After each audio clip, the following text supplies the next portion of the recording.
தந்தை, மைந்தன், தூய ஆவியரின் திருப்பெயரிலே ஆமென். ஜெபம் பண்ண கடவோம்.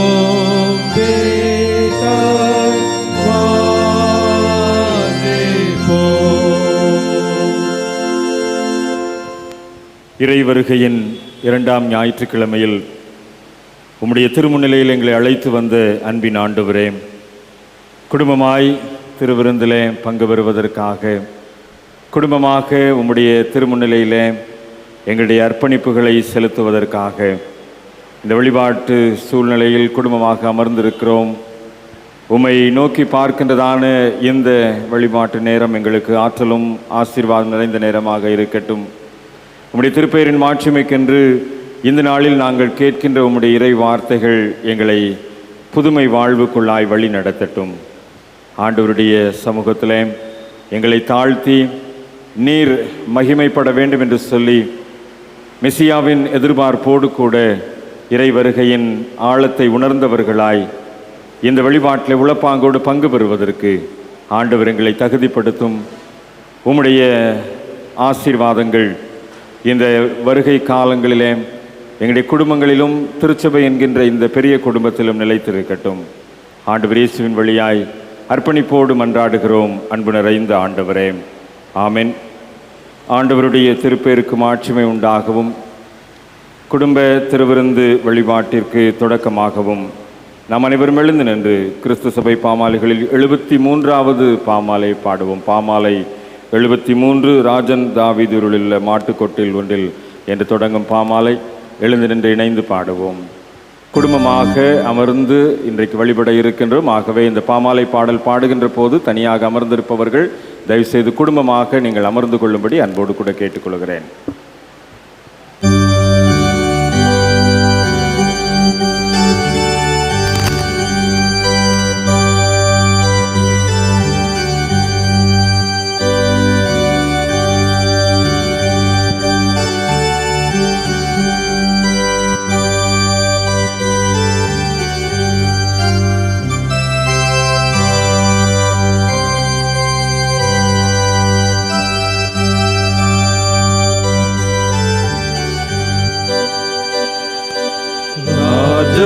வானம் போய்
கண்ணால் கண்டு களிப்போம். அவர் தாமே மோட்சலோக நாதர் என்று அறிவோம். பாலரை அன்பாகவே தம்மிடத்தில் சேர்ப்பாரே. மாட்டுத் தொழுவத்தில் அல்ல, தெய்வ ஆசனத்திலும் ஏழை கோலமாக அல்ல, ராஜ கிரீடம் சூடியும் மீட்பர் வீற்றிருக்கின்றார். பாலர் சூழ்ந்து போற்றுவார்.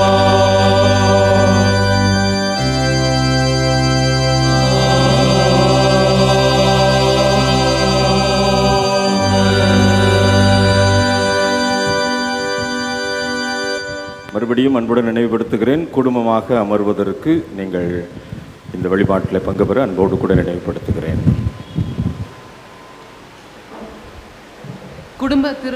குடும்ப திருவிருந்து வழிபாட்டிற்கு வந்திருக்கிற உங்கள் யாவரையும் மூவரு கடவுளின் திருப்பெயராலே வாழ்த்தி வரவேற்றுக் கொள்கிறோம்.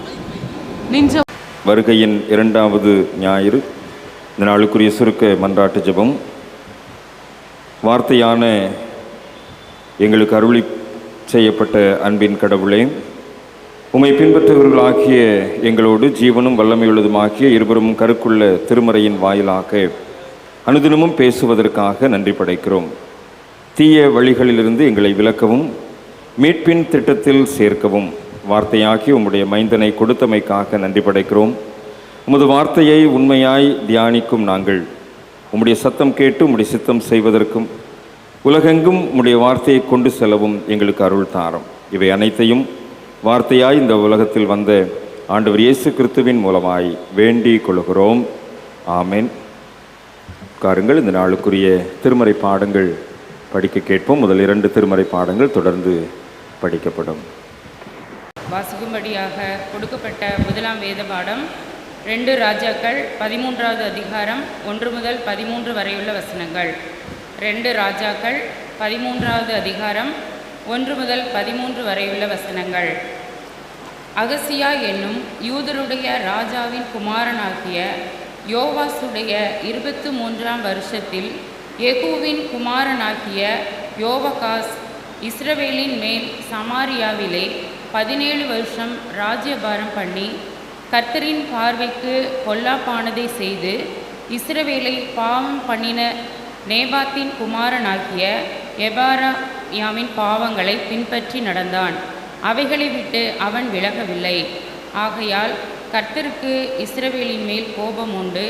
அவர்களை சீரியாவின் ராஜாவாகிய ஆசகேலின் கையிலும் ஆசகேலின் குமாரனாகிய பெனாதாத்தின் கையிலும் அந்நாட்களிலெல்லாம் ஒப்பு கொடுத்தார். போவகாஸ் கர்த்தருடைய சமூகத்தை நோக்கி பிரார்த்தித்தான். சீரியாவின் ராஜா இஸ்ரவேலை ஒடுக்குகிறதினால் அவர்கள் ஒடுங்கி போகிறதை பார்த்து கர்த்தர் அவனுக்கு செவி கொடுத்தார். கர்த்தர் இஸ்ரவேலுக்கு ஒரு இரட்சகனை கொடுத்ததினால் அவர்கள் சீரியருடைய கையின் கீழிருந்து நீங்களாக்கினார்கள். ஆதலால் இஸ்ரவேல் புத்திரர் முன்போல் தங்கள் கூடாரங்களிலே குடியிருந்தார்கள். ஆகிலும் இஸ்ரவேலை பாவம் செய்ய பண்ணின எபேர்யாம் வீட்டாரின் பாவங்களை அவர்கள் விட்டு விலகாமல் அதிலே நடந்தார்கள். சமாரியாவில் இருந்த விக்கிரக தோப்பும் நிலையாயிருந்தது.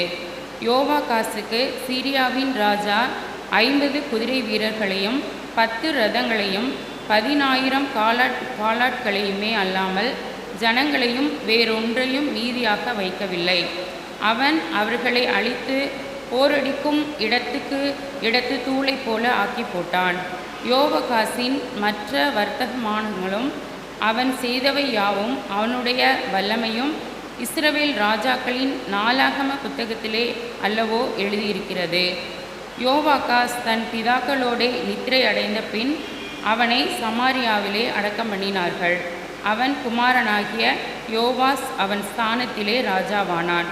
யூதாவின் ராஜாவாகிய யோவாகாசினுடைய 37ஆம் வருஷத்தில் யோவாகாசின் குமாரனாகிய யோவாஸ் இஸ்ரவேலின் மேல் ராஜாவாகிய சமாரியாவிலே 16 வருஷம் ராஜ்யபாரம் பண்ணி கர்த்தரின் பார்வைக்கு பொல்லாப்பானதை செய்தான். இஸ்ரவேலை பாவம் செய்ய பண்ணின நேபாத்தின் குமாரனாகிய யெரொபாயின் பாவங்களை விட்டு விலகாமல் அவைகளிலெல்லாம் நடந்தான். யோவாசின் மற்ற வர்த்தகமானங்களும் அவன் செய்தவை யாவும் அவன் யூதாவின் ராஜாவாகிய அமித்சியாவோடே அவன் யுத்தம் பண்ணின வல்லமையும் இஸ்ரவேல் ராஜாக்களின் நாளாகம புத்தகத்திலே அல்லவோ எழுதியிருக்கிறது. யோவாஸ் தன் பிதாக்களோடே நித்திரையடைந்த பின் யெரொபெயாம் அவன் சிங்காசனத்தில் வீற்றிருந்தான். யோவாஸ் சமாரியாவின் இஸ்ரவேலின் ராஜாக்கள் அண்டையிலே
வாசிக்கும்படியாக கொடுக்கப்பட்ட சுவிசேஷ வேத பாடம் லூக்கா எழுதின சுவிசேஷம் அதிகாரம் 1 வசனங்கள் 67 முதல் 80 வரை.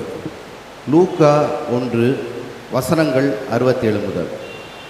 அவனுடைய தகப்பனாகிய சகரியா பரிசுத்த ஆவியினாலே நிரப்பப்பட்டு தீர்க்க தரிசனமாக, இஸ்ரவேலின் தேவனாகிய கர்த்தருக்கு ஸ்தோத்திரம் உண்டாவதாக, அவர் நம்முடைய பிதாக்களுக்கு வாக்குத்தத்தம் பண்ணின இரக்கத்தை செய்வதற்கும் தம்முடைய பரிசுத்த உடன்படிக்கையை நினைத்தருளி, உங்கள் சத்துருக்களின் கைகளில் நின்று நீங்கள் விடுதலையாக்கப்பட்டு உயிரோடு இருக்கும் நாளெல்லாம் பயமில்லாமல் எனக்கு முன்பாக பரிசுத்தோடும் நீதியோடும் எனக்கு ஊழியம் செய்ய கட்டளையிடுவேன் என்று அவர் நம்முடைய பிதாவாகிய ஆபிரகாம் கிட்ட ஆணையை நிறைவேற்றுவதற்கும், ஆதி முதற் கொண்டிருந்த நம்முடைய பரிசுத்த தீர்க்க தரிசனங்களின் வாக்கினால் தான் சொன்னபடியே தமது ஜனத்தை சந்தித்து மீட்டு கொண்டு நம்முடைய சத்துருக்களினின்றும் நம்மை பயக்கிற யாவருடைய கைகளினின்றும் நம்மை இரட்சிக்கும்படிக்கு நம்முடைய தாசனாய தாவீதின் வம்சத்திலே நமக்கு இரட்சணிய கொம்பை ஏற்படுத்தினார். நீயோ பாலகனே, உன்னதமானவருடைய தீர்க்கதரிசி எனப்படுவாய். நீ கர்த்தருக்கு வழிகளை ஆயத்தம் பண்ணவும், நமது தேவனுடைய உருக்கமான இரக்கத்தினாலே அவருடைய ஜனத்துக்கு பாவ மன்னிப்பாகிய இரட்சிப்பை தெரியப்படுத்தவும் அவருக்கு முன்னாக நடந்து போவாய்.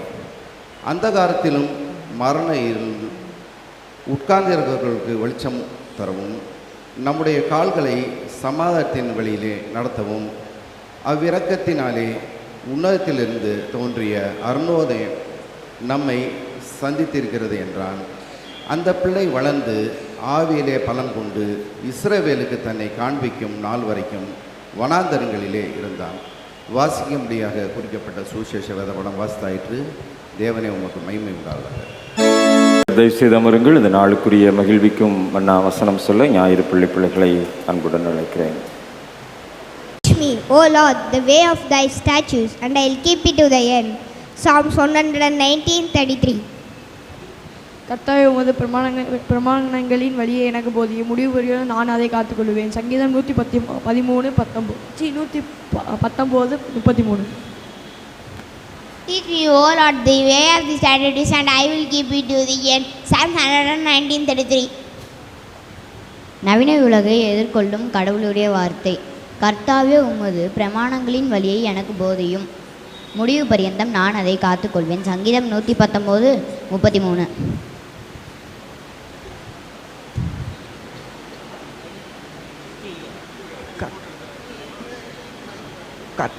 கர்த்தாவே உமது பிரமாணங்களை எனக்கு போதியும் முடிவு பரியந்தம் நான் அதை காத்துக்கொள்வேன். சங்கீதம் 119:33. கர்த்தாவே உமது பிரமாணங்களில் இருந்த வழியே எனக்கு போதையும் முடிவு பரியந்தம் நான் அதை காத்துக்கொள்வேன். சங்கீதம் 119:13. கர்த்தாவே உமது பிரமாணங்களில் இருந்து எனக்கு போதையும் முடிவு பரியந்தம் நான் அதை காத்துக்கொள்வேன். சங்கீதம் 119:33. Teach me, O Lord, the way of thy statutes, and I will keep it to the end. Psalms 119:33. Praise Lord, மகிழ்வுக்கும் மன்னா தலைப்பு கடவுளின்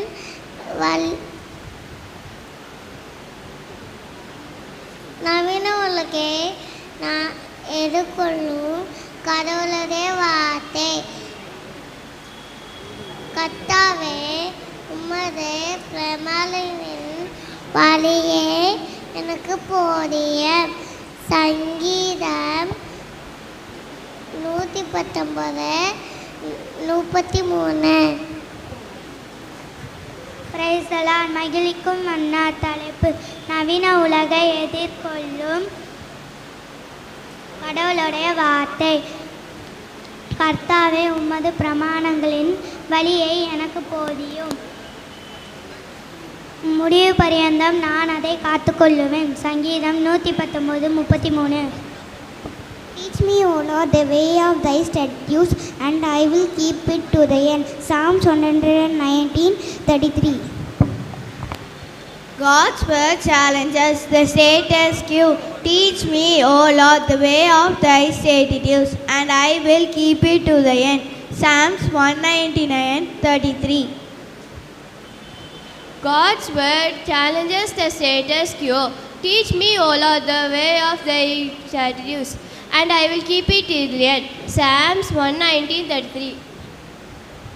கர்த்தாவே உமது பிரமாணங்களை எனக்கு போதியும் முடிவு பரியந்தம் நான் அதை காத்துக்கொள்வேன். சங்கீதம் 119:33.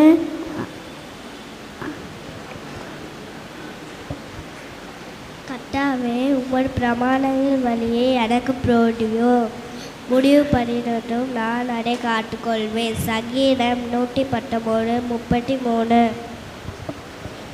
கர்த்தாவே உமது பிரமாணங்களை வழியை எனக்கு போதியும் முடிவு பரியந்தம் நான் அதை காத்துக்கொள்வேன். சங்கீதம் 119:33. கர்த்தாவே உமது பிரமாணங்களின் வழியை எனக்கு போதியும் முடிவு பரியந்தம் நான் அதை காத்துக்கொள்வேன். சங்கீதம் 119:33. வலிமை நவீன உலகை எதிர்கொள்ளும் கடவுளுடைய வார்த்தை. கர்த்தாவே உமது பிரமாணங்களின் வழியை எனக்கு போதியும் முடிவு பரியந்தம் நான் அதை காத்துக்கொள்ளுவேன். சங்கீதம் 119:33. பிரைஸ் லார்ட் ஆல், மகிழ்விக்கும் மன்னா நவீன உலகை எதிர்கொள்ளும் கடவுளுடைய வார்த்தை. கர்த்தாவே உமது பிரமாணங்களின் வழியை எனக்கு போதியும் முடிவு பரியந்தம் நான் அதை காத்துக்கொள்வேன். சங்கீதம் 119:33. ஆமீன். நவீன உலகை எதிர்கொள்ளும் கடவுளுடைய வார்த்தை. கர்த்தாவே உமது பிரமாணங்களின் வழியை எனக்கு போதியும் முடிவு பரியந்தம் நான் அதை காத்துக்கொள்வேன். சங்கீதம் 119:33. God's word challenges the status quo. Teach me, O Lord, the way of the statutes, and I will keep it to the end. Psalm 119:33. Teach me, O Lord, the way of the statutes, and I will keep it to the end. Psalms 119:33.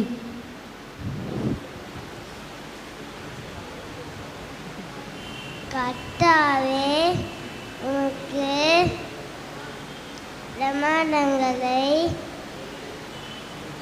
பிரமாணங்களை எனக்கு போதியும். முடிவு பரியந்தம் நான் அதை காத்துக்கொள்வேன். சங்கீதம் 119:33.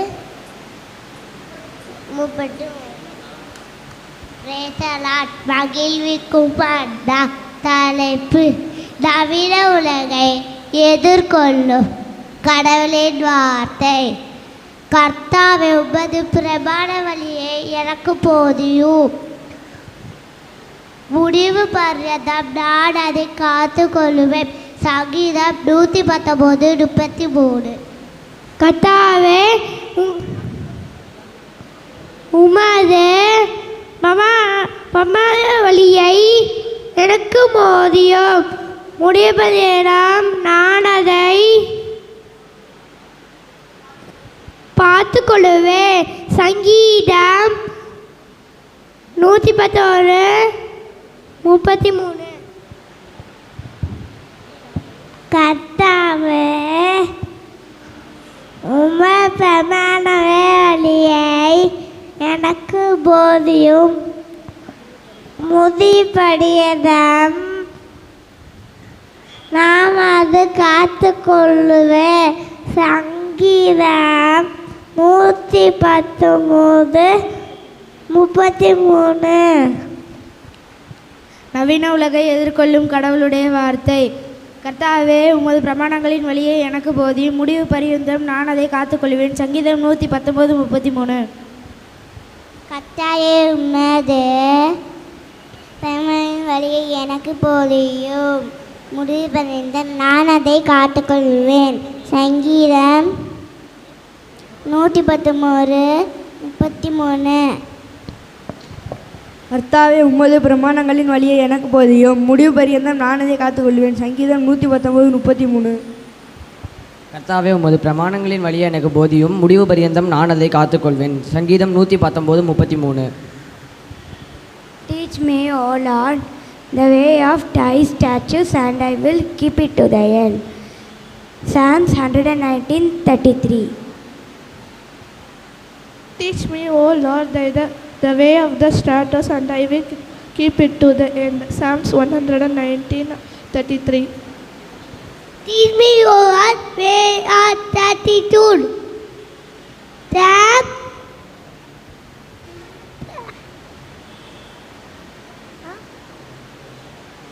119:33. Teach me, O Lord, the way of statutes, and I will keep it to the end. Psalms 119:33. கர்த்தாவே, உமது பிரமாணங்களின் வழியை எனக்கு போதியும். முடிவு பரியந்தம் நான் அதை காத்துக்கொள்வேன். சங்கீதம் 119:33. கர்த்தாவே, உமது வழியை எனக்கு போதியும். கர்த்தாவே, கர்த்தாவே, பிரமாணங்களின் வழியை எனக்கு போதியும். முடிவு பரியந்தம் நான் அதை காத்துக்கொள்வேன். சங்கீதம் 119:33. கர்த்தாவே, உமது பிரமாணங்களின் வழியை எனக்கு போதியும். முடிவு பரியந்தம் நான் அதை காத்துக்கொள்வேன். சங்கீதம் 119:33. உமது பிரமாணங்களை எனக்கு போதியும். முடிவு பரியந்தம் நான் அதை காத்துக்கொள்வேன். சங்கீதம் 119:33. நவீன உலகை எதிர்கொள்ளும் கடவுளுடைய வார்த்தை. கர்த்தாவே, உமது பிரமாணங்களின் வழியை எனக்கு போதியும். முடிவு பரியந்தம் நான் அதை காத்துக்கொள்வேன். சங்கீதம் 119:33. ஜெப பாடலை பாடி ஆண்டவருடைய வார்த்தைக்காக நாம் ஆயத்தப்படுவோம்.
வார்த்தை ஒன்று மாம்சமானது,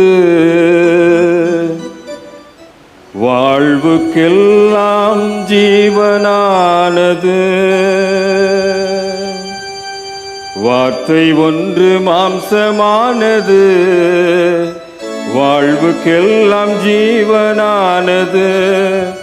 அதுதானே நம் வாழ்வில் வானமுதமானது. அதுதானே நம் வாழ்வின் வானமுதமானது. காலங்கள் தோறும் காட்சிகள் மாறும், வார்த்தைகள் மாறாததே. வாழ்நிலையெல்லாம் சூழ்நிலை மாறும், வார்த்தைகள் மாறாததே. காலங்கள் தோறும் காட்சிகள் மாறும், வார்த்தைகள் மாறாததே. வாழ்நிலையெல்லாம் சூழ்நிலை மாறும், வார்த்தைகள் மாறாததே. அதுதானே நம் வாழ்வில் வானமுதமானது. அதுதானே நம் வாழ்வில் வானமுதமானது. வார்த்தை ஒன்று மாம்சமானது, வாழ்வுக்கெல்லாம் ஜீவனானது. வார்த்தை ஒன்று மாம்சமானது, வாழ்வுக்கெல்லாம் ஜீவனானது. அதுதானே நம் வாழ்வில் வானமுதமானது. அதுதானே நம் வாழ்வில் வானமுதமானது. குடும்பமாய் அமர்ந்திருக்கின்ற திருச்சபை குடும்பத்தினரை அன்போடு கூட வாழ்த்துகின்றேன். இந்த குடும்ப திருவிருந்து வழிபாட்டிலே பங்கு பெறுகின்ற உங்களை பிதா குமாரன் பரிசுத்தாவின் திருப்பெயரிலே ஆசீர்வதிப்பதிலே வாழ்த்துவதிலே மிகுந்த மகிழ்ச்சி அடைகின்றேன்.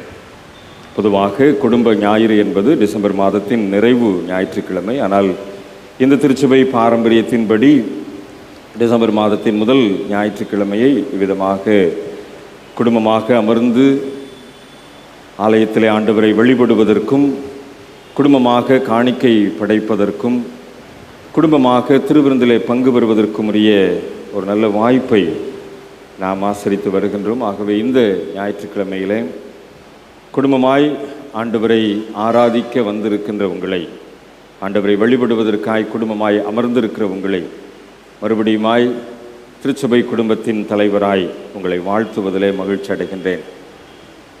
இந்த வாரம் அட்வந்து காலத்தின் இரண்டாவது வாரம், இரண்டாவது ஞாயிற்றுக்கிழமை. இரண்டாவது ஞாயிற்றுக்கிழமை ஆண்டவருடைய வார்த்தை மாமிசமாக வெளிப்பட்டதை நினைவு கூறுகின்ற ஒரு ஞாயிற்றுக்கிழமை. முதல் ஞாயிற்றுக்கிழமை இறை வருகையை குறித்ததாக சிந்தனை. இரண்டாவது ஞாயிற்றுக்கிழமை ஆண்டவருடைய வார்த்தை, பழைய ஏற்பாட்டில் வெளிப்பட்ட அந்த வார்த்தை, தொடக்க காலத்திலே வெளிப்பட்ட அந்த வார்த்தை இன்றைக்கு மாமிசமாக மனு உரு ஏற்ற அந்த சூழலை சிந்திப்பதுதான் இரண்டாவது ஞாயிற்றுக்கிழமையினுடைய சிந்தனை. ஆகவே ஆண்டவருடைய வார்த்தையை தியானிப்பதற்கு முன்பதாக நாம் ஜெபிக்க போகிறோம். குடும்பமாய் நீங்கள் அமர்ந்திருக்கிறபடியினாலே உங்களுடைய குடும்ப உறவுகளோடு கைகளை கோர்த்து கொள்ளுங்கள். ஆண்டவருடைய வார்த்தை நம்மை நோக்கி கடந்து வரப்போகின்றது. ஆகவே நாம் குடும்பமாக ஆண்டவருடைய வார்த்தையை கேட்கப் போகிறோம் என்று சொல்லி உங்களுடைய குடும்ப பக்கத்து வீட்டோட கை சேர்க்காதீங்க, உங்கள் குடும்பத்து மக்களோட கை கோர்த்துக்கங்க. நான் தனியாக தான் வந்திருக்கேன் அப்படின்னா உங்கள் ரெண்டு கையும் கோர்த்துக்கங்க, வேறு வழி இல்லை. நான் தனியாக தான் உட்காந்துருக்கேன் அப்படின்னா ரெண்டு கையும் கோர்த்துக்கங்க. குடும்பமாக உங்களுடைய கணவன் மனைவி அல்லது உங்களுடைய பிள்ளைகள் உங்களுடைய பெற்றாரோடு கை சேர்த்துக்கணும். நம்ம ஆண்டவரை நோக்கி ஜெபிக்க போகிறோம். ஆண்டவருடைய வார்த்தை நம்மை நோக்கி கடந்து வருகின்ற ஒரு நேரம். அந்த வார்த்தை மாமிசமாகி கிருபையினாலும் சத்தியத்தினால் நிறைந்தவராய் வெளிப்பட்டதை தியானிக்க போகின்றோம். ஆண்டவருடைய வார்த்தை வல்லமை உள்ளது. ஆண்டவருடைய வார்த்தை ஆற்றல் நிறைந்தது. அந்த வார்த்தை நம்மை நோக்கி கடந்து வருகின்ற ஒரு நேரம். ஆகவே குடும்பமாய் நாம் ஆண்டவருடைய வார்த்தையை பெற்றுக்கொள்ளப் போகின்றோம். கரங்களை கோர்த்து நாம் ஆண்டவரை நோக்கி பார்ப்போம். கண்களை மூடுவோம். உங்களுடைய கரங்கள் உங்களுடைய குடும்ப உறவுகளோடு இணைந்திருக்கின்ற ஒரு நேரம். அன்பின் ஆண்டவரே, வார்த்தையாய் இந்த உலகத்தில் வெளிப்பட்ட உம்முடைய வல்லமை இப்பொழுதும் எங்களை நோக்கி கடந்து வருகின்றதை நாங்கள் உணர்கிறோம். ஒரு நாளும் வெறுமையாய் திரும்பாத உம்முடைய வார்த்தை எங்களை நோக்கி கடந்து வருகின்றதை நாங்கள் உணர்கிறோம். உம்முடைய வார்த்தை என்ன நோக்கத்தோடு இந்த உலகத்திற்கு அனுப்பப்பட்டதோ அந்த நோக்கம் நிறைவேறுகின்ற வகையிலே நாங்கள் எங்களை மறு அர்ப்பணம் செய்வதற்கு இந்த நேரத்திலே எங்களோடு கூட பேசும். உடைய வார்த்தை ஆண்டவரே அமர்ந்த மெல்லிய சப்தமாய் எங்களுடைய செவிகளிலே துணிக்கட்டும். அந்த வார்த்தையின் ஆற்றல் எங்கள் ஒவ்வொருவரையும் எங்களுடைய குடும்பத்தையும் ஆளுகை செய்யட்டும். நீர் எங்களோடு கூட பேசுகிறதை, எங்களோடு கூட இடைப்படுகிறதை இந்த நேரத்திலே நாங்கள் குடும்பமாய், திருச்சபை குடும்பமாய் பெற்றுக்கொள்ள எங்களுக்கு அருள் தாரும். இயேசு என்ற வார்த்தையின் மூலமாய் செபிக்கிறோம் நல்ல பிதாவே, ஆமென்.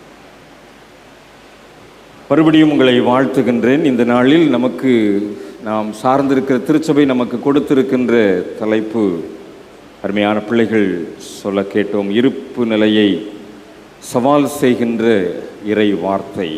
God's word challenges the status கோ.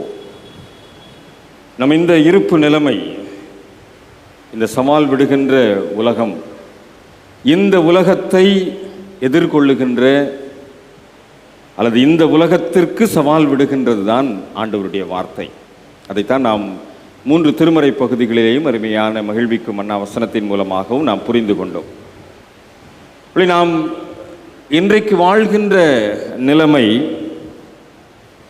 அதை ஆண்டவருடைய வார்த்தை சவால் விட்டு நம்மை அழைக்கின்ற சூழ்நிலையை புரிந்து கொண்டவர்களாய் நாம் இந்த திருமறை பகுதிக்குள்ளாக நம்முடைய பயணத்தை நோக்கி பார்ப்போம் என்று சொன்னால், முதல் திருமறை பகுதியிலே அந்த வார்த்தை உணர்வை தருகின்ற வார்த்தையாக வெளிப்பட்டிருக்கிறதை 2 ராஜாக்கள் 22ஆம் அதிகாரத்தில் நாம் படிக்க கேட்ட முதல் திருமறை பகுதியிலே புரிந்து கொள்ள முடியும்.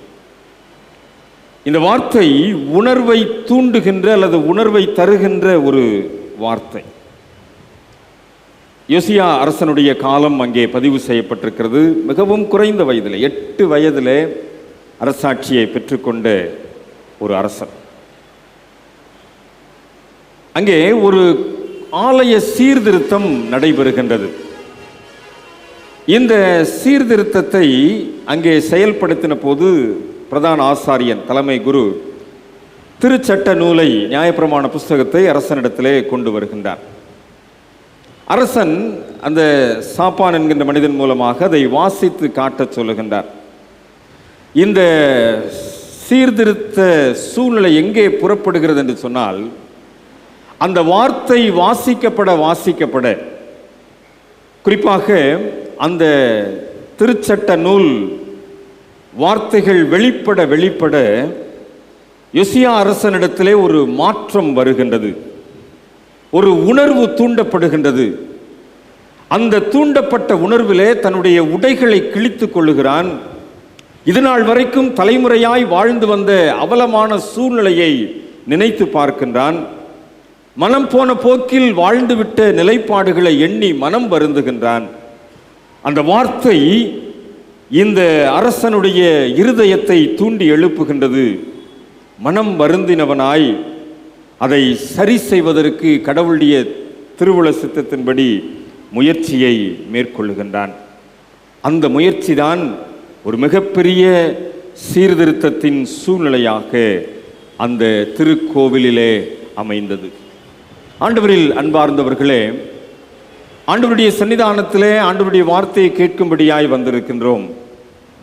இந்த ஆண்டவருடைய வார்த்தை நம்முடைய உணர்வுகளை தூண்டி எழுப்புகின்ற வார்த்தையாய் மாத்திரமல்ல, ஒரு சீர்படுத்துகின்ற, செம்மைப்படுத்துகின்ற, நம்மை சரிப்படுத்துகின்ற வார்த்தையாய் அமைகின்றது.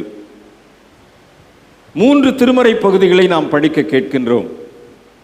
இந்த 3 திருமறை பகுதிகளையும் படிக்க கேட்கின்ற போது, இந்த நாளில் ஆண்டவர் நம்மோடு என்ன இடைபட போகின்றார் என்கின்ற ஒரு தொகுப்பு நிலைமையை புரிந்து கொள்ள முடியும். அதோடு கூட அந்த நாளின் அருளுரையிலே ஆண்டவருடைய வார்த்தையை நாம் செவிமடுக்கின்ற போது ஒரு சீர்கெட்ட நிலைமை மாற்றம் பெறுகிறது என்பதுதான் அன்றைக்கு யோசியா அரசனுடைய காலத்திலே நடைபெற்ற ஒரு நிகழ்வாக பதிவு செய்யப்பட்டிருக்கின்றது. குடும்பமாக அமர்ந்து ஆண்டவரை வழிபடுகின்ற அன்பால் இறை மக்களே, இந்த நாளில் இறை வார்த்தை நம்முடைய வாழ்வில் எத்தகைய தகவுகளை, மதிப்பீடுகளை ஏற்படுத்துகிறது என்பதை நாம் சற்றே சிந்தித்து பார்க்க அழைக்கப்படுகின்றோம். நம்முடைய குடும்பத்திலே இந்த இறை வார்த்தையின் ஆற்றல் நம்மை ஒரு புதுமை வாழ்வுக்கு நேராக, அல்லது நம்முடைய வாழ்வை சரி செய்து ஒரு நற்பேறு பெற்றவர்களாய் வாழ்வதற்குரிய சூழ்நிலைகளை உருவாக்குகின்றதா என்பது இன்றைக்கு நம் முன் வைக்கப்படுகின்ற ஒரு சவால். இன்றைக்கு நமக்கு கொடுக்கப்பட்டிருக்கின்ற தலைப்பு அதுதான், சவால் விடுகின்ற ஒரு உலகம். நம்மை பல நிலைமையிலே சவாலுக்கு அழைக்கின்ற ஒரு சூழ்நிலைகள். ஆனால் இதிலே ஆண்டவருடைய வார்த்தை மாத்திரம்தான் இந்த சவாலை எதிர்த்து நிற்பதற்கு, இந்த சவாலை மேற்கொள்வதற்கு, அல்லது இந்த சவாலை சந்திப்பதற்குரிய பலனை நமக்கு தரும் என்பதிலே சந்தேகமில்லை. ஒருவேளை ஒரு கேள்வியை கேட்டால் நீங்கள் எத்தனை பேர் சரியாக பதில் சொல்வீர்கள் என்று தெரியாது. இன்று காலையில் எத்தனை பேர் வேதத்தை வாசித்தீர்கள்? கோயிலுக்கு தானே போகிறோம், கோயிலில் பிரசங்கம் தானே கேட்க போகிறோம், கோயிலில் பைபிளை தானே தூக்கிட்டு போகிறோம். இன்றைக்கு காலையில் நீதிமொழிகள் வாசிக்கின்ற பழக்கம் அநேகருக்கு உண்டு. 7ஆம் அதிகாரம் 1 வாசனம் என்ன சொல்லுது? இன்னைக்கு காலையில் வாசித்திருப்பீங்கல்ல, வாஸ்தவங்களுக்கு தெரியும், வாசிக்காதவங்க மேலைங்களையும் தான் பார்ப்பீங்க. நீதிமொழிகள் 7:1 என்ன சொல்லுது? வாசிங்க பார்ப்போம். நீதிமொழிகள் 7:1, என் வார்த்தைகளை காத்து கட்டளைகளை பத்திரப்படுத்து. இன்னைக்கு காலையில் ஒரு நீதிமொழிகள் ரெகுலராக வாசிக்கிறவங்களுக்கு இந்த 7ஆம் தேதி காலையில் 1வது வசனம் அதைத்தான் சொல்லி இருக்குது. வார்த்தைகள், ஆண்டவருடைய கட்டளைகள், அதை காத்து கொள்ள வேண்டும், அதை பத்திரப்படுத்த வேண்டும். எல்லாருக்கும் தனிப்பட்ட முறையில் வேதாகமம் இருக்கும், அதில் எந்த விதமான சந்தேகம் இல்லை. ஏன்னா நம்ம பாரம்பரியமான கிறிஸ்தவ குடும்பத்தை சார்ந்தவர்கள், பெருமைக்காக கூட பைபிள் வாங்கி வச்சுருப்போம். ஆனால் அதை திறக்கிறோமா, வாசிக்கிறோமா? காலையும் மாலையும் வாசிக்கிறோமா? ஒரு நாளைக்கு 3 வேளை சாப்பிட்றோமே, அட்லீஸ்ட் 2 நேரமாவது வேதத்தை வாசிக்கிறோமா? இன்றைக்கு இந்த கடவுளுடைய வார்த்தையை பற்றி தியானிக்கின்ற இந்த அட்வென்ட் 2வது ஞாயிற்றுக்கிழமையில கண்டிப்பாக நாம் இதை சிந்தித்து பார்க்க வேண்டிய அவசியம் நமக்கு இருக்கிறது. எத்தனை பெற்றோர் உங்களுடைய பிள்ளைகள் வேதத்தை வாசிக்கிறார்களா என்று கவனிக்கின்றீர்கள்? எத்தனை பெற்றோர் உங்களுடைய பிள்ளைகளுக்கு முன்பதாக நீங்கள் வேதத்தை திறந்து வாசித்துக் கொண்டிருக்கிறீர்கள்? எத்தனை பெற்றோர் நீங்கள் பிள்ளைகளை வேதத்தை வாசிக்கும்படி உணர்த்துகின்றீர்கள்? இன்னைக்கு பைபிள் படிச்சியா, இன்னைக்கு பைபிள் படிச்சியா? எத்தனை பெற்றோர் உங்களுடைய பிள்ளைகளுக்கு கேள்விகளை கேட்டு கேள்வி கணைகளின் மூலமாய் வேதத்தை படிக்க வைக்கின்றீர்கள்? திருமறை வார்த்தை சீர்திருத்தத்தை அன்றைக்கு யோசியா அரசனுடைய காலத்திலே கொண்டு வந்தது. அந்த வார்த்தையின் ஆற்றல் தான் ஒரு மிகப்பெரிய திருக்கோவிலின் சீர்திருத்தத்தை அங்கே நடைமுறைப்படுத்தியது. தனிப்பட்ட முறையில் வேதத்தை வாசித்துட்டு குடும்பமாக அமர்ந்து வேதத்தை வாசிக்கின்ற பழக்கம் இன்றைக்கு எத்தனை குடும்பங்களிலே இருக்கின்றது? குடும்பமாக இன்றைக்கு ஆலயத்தில் அமர்ந்திருக்கிறோமே, ஒருவருக்கொருவர் கேள்வி கேட்டுக்கொள்வோம். இன்னைக்கு குடும்பமாக உட்கார்ந்து வேதத்தை வாசித்தோமா? குடும்பமாக உட்கார்ந்து வேதத்தை தியானித்தோமா? அன்பானவர்களை, நாம் சவால் விடுகின்ற உலகத்தில் வாழ்ந்து கொண்டிருக்கிறோம். சவாலை எதிர்ப்பதற்குரிய ஒரே திராணி இந்த வேத வார்த்தையின் மூலமாகத்தான் நமக்கு கிடைக்கின்றது.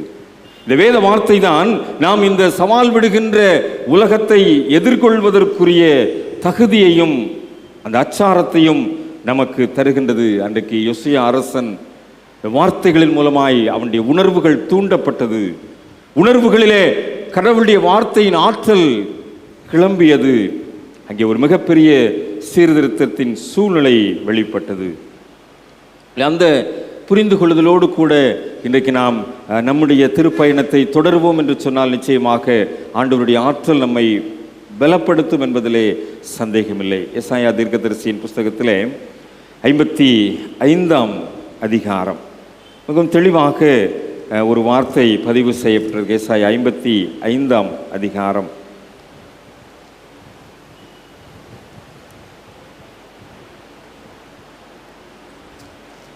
11வது வசனம் வாசிங்க.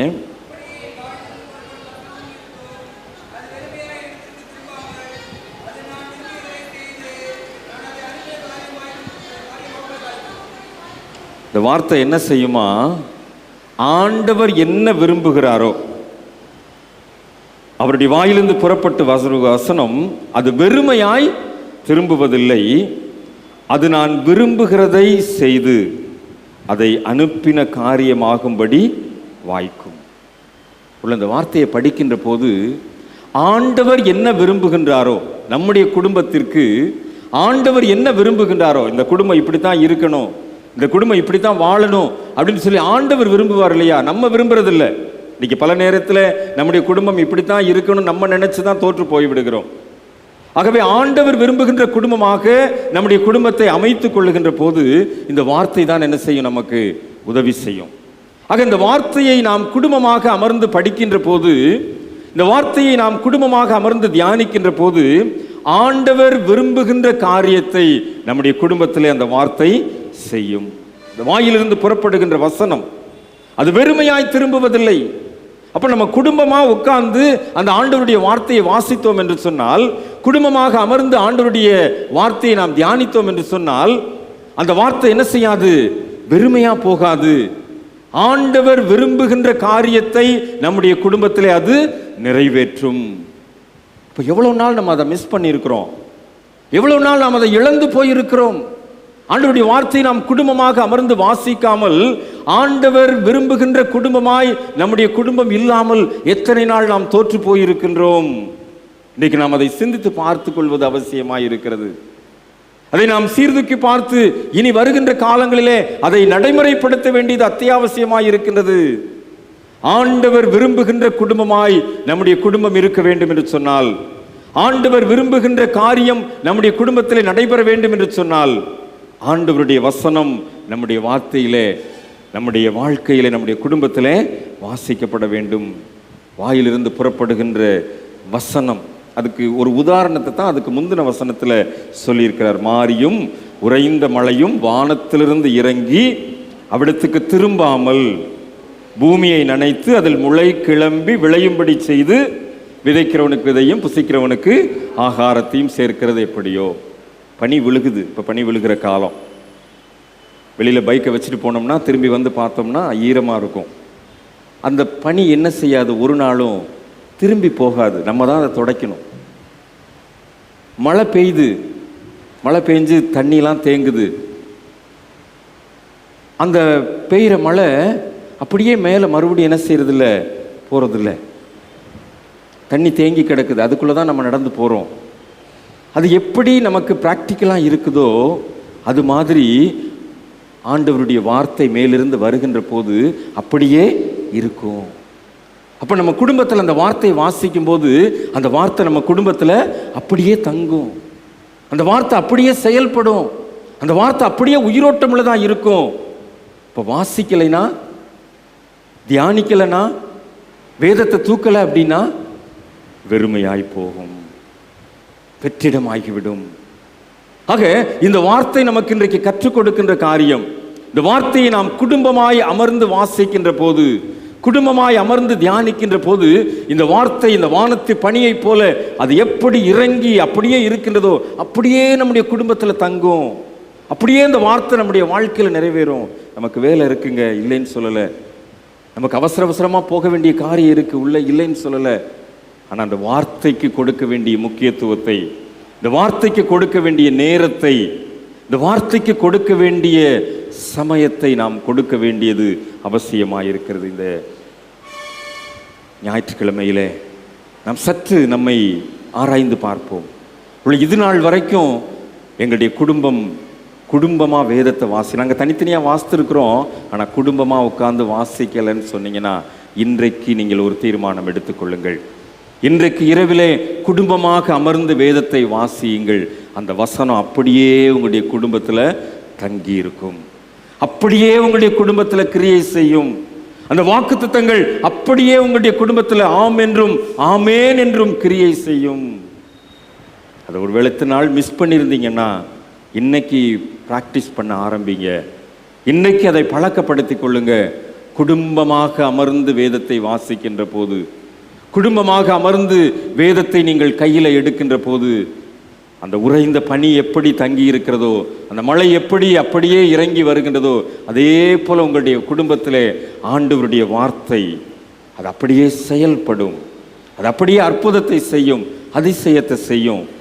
இந்த வசனம் ஒரு நாளும் வெறுமையாய் திரும்புவதில்லை. தீர்க்கதரிசி மிகவும் தெளிவாக சொன்ன ஒரு காரியம், ஒரு நாளும் வெறுமையாய் திரும்பாத கடவுளுடைய வார்த்தை. அந்த வார்த்தையை தான் நாம் இன்றைக்கு தியானித்து கொண்டிருக்கின்றோம்.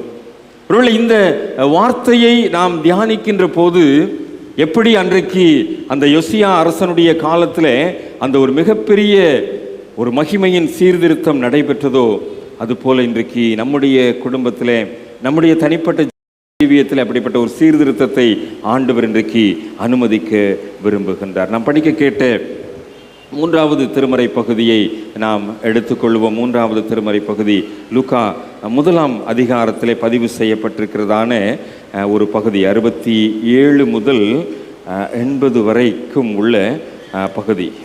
இந்த லூக்கா 1ஆம் அதிகாரத்தில் 67 முதல் இருக்கின்ற இந்த வசனங்கள் சகரியாவின் பாடல் என்று சொல்லப்படுகின்றது. திருமறையிலே குறிப்பாக கிறிஸ்மஸ் காலங்களிலே அதிகமான பாடல்கள் இடம்பெறுகின்றதை நாம் அறிந்திருக்கின்றோம். மரியாளின் பாடல் உண்டு, சிமியோனின் பாடல் உண்டு, தேவதூதர்களின் பாடல் உண்டு. அதுபோல இது சகரியாவின் பாடல்.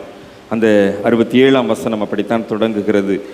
அவனுடைய தகப்பனாகிய சகரியா பரிசுத்த ஆவியினாலே நிரப்பப்பட்டு தீர்க்க தரிசனமாக அவன் பாடுகின்ற ஒரு பாடல் தான் அந்த பகுதியிலே சொல்லப்பட்டிருக்கிறது.